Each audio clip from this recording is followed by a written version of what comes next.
সময় তো খাওয়া-দাওয়া আর রান্না-বান্নার ব্লগ শেয়ার করা হয়। তাই চিন্তা করলাম আজকে একটা ঘুরতে যাওয়ার ব্লগ শেয়ার করি। তো সম্পূর্ণ ভিডিওটা দেখবেন স্কিপ না করে।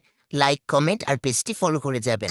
তো ওইদিন আমরা চলে গেছিলাম পানাম সিটিতে। ওইখানে যাইয়া দেখি ৳২০ করে টিকেট। মানে আগে এরকম টিকেটের কোনো ব্যবস্থাই ছিল না। তো যাই হোক ৳২০ দিয়ে ঢুইক্কা দেখলাম যে মানুষের মাথাই দেখা যায় বিল্ডিং এর থিকা। তারপরেই তো এখানে একটা আন্টিকে দেখলাম যে পুরা ডিপ্রেশনে চইলা গেছে আমার মতো। মানে আন্টি মাথার মধ্যে হাত দিয়ে কি যে চিন্তা করতেছিল আল্লাহই জানে। ডিপ্রেশন। তারপরে তো হাঁটতেছিলাম দেখেন গাছের পাতাগুলো কত সুন্দর তাই না? মানে আমার এইসব জিনিস দেখলে অনেক ভাল লাগে আরকি।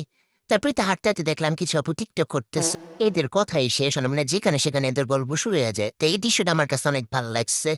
অনেক সুন্দর একটা দৃশ্য আরকি। তারপরে দেখলাম যে গাছ ভর্তি কাঁঠাল। এরা কি কেউ কাঁঠাল খায় না? মানে পুরো গাছ ভর্তি ছিল কাঁঠাল। তো যাই হোক দেখতে ভালোই লাগতেছিল। তো এইখানে দেখলাম ওমা! রানী এলিজাবেথ। রানী এলিজাবেথের ফটোশুট করা হচ্ছে। উনি লাল শাড়ি পরে বসে আছে। তো যাই হোক এই বাচ্চাটা কিন্তু অনেক কিউট। মানে ছোট বাচ্চাটা ফুতুয়া পরে হাঁটতেছে আমার কাছে অনেক ভাল লাগছে। তারপরে আমি মনের সুখে ঘুরতেছিলাম আর দেখতেছিলাম যে লোকজন কি করতেছে। তো হঠাৎ করে আমার চোখে পড়লো যে কিছু আন্টিরা গোল করে বসে আছে খিচুড়ি খাওয়ার লেগে। তো এইদিকে দেখেন আমার বান্ধবী জামাই পাই আমারই ভুলে গেছে। মানে ছবি তুলতে তুলতে কঞ্চি পাট গেছে না পানিতে নেমে গেছে না মানে এদের ছবি তোলার শেষ না তো আমারও কিছু ছবি তুলে দিছিল আমার বান্ধবী।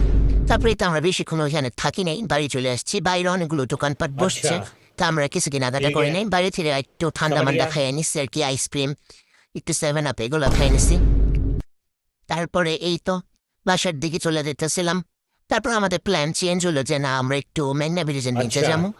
তারপরে যে কথা সেই কাজ। তারপর আমরা চলে গেলাম মেঘনা ব্রিজের নিচে। এই যে দেখেন আমাদের মেঘনা ব্রিজ। তো এখন আমরা মেঘনা ব্রিজের নিচে যাব। বাট ওইখানে যাইয়া যা দেখলাম গাইস, পানির থেকে বেশি মানুষের মাথায় দেখা যাইতেছে না। তো যাই হোক তারপর ওইখান থেকে এখানের অবস্থাটা ভালোই লাগতেছিল হাওয়া বাতাস আসতেছিল। তো আমরা সুন্দর মতো ঘুরতেছিলাম। তারপরে তো হাঁটতেছিলাম হঠাৎ করে আইসক্রিমগুলো আমার চোখে পড়ছে। ছোট থাকতে অনেক বেশি খাইছি। ওমা! এটা কি ফুল? মানে এটা দেখে তো আমার মনটা পুরো গার্ডেন হয়ে গেছে। তা আমার তো ফুল কিনাই লাগতো। তারপর ভাবি আমাকে একটা ফুল কিনে দিছে। এখন এই ফুলটা নিয়ে আমি একটু ঢং করব। মানে ফুল দেখলে আমার আর মাথা ঠিক থাকে না। ফুল আমার অনেক পছন্দ। আমাকে ফুল দিয়ে কিডন্যাপ করা যাবে আরকি। তারপরে তো ঘুরতেছিলাম। তারপর হঠাৎ করে দেখলাম যে একজন লোক উড়োজাহাজ নিয়ে যাইতেছে। এই জিনিসগুলো আমার হাতে কখনোই থাকে না আকাশে উড়ে যায়। ওই যে আমার বান্ধবীর এক্স-রে দেখা যায় দেখছেন নি? ওই যে দেখেন ওই যে লাল কালার জামা পরে যেতেছে এই যে।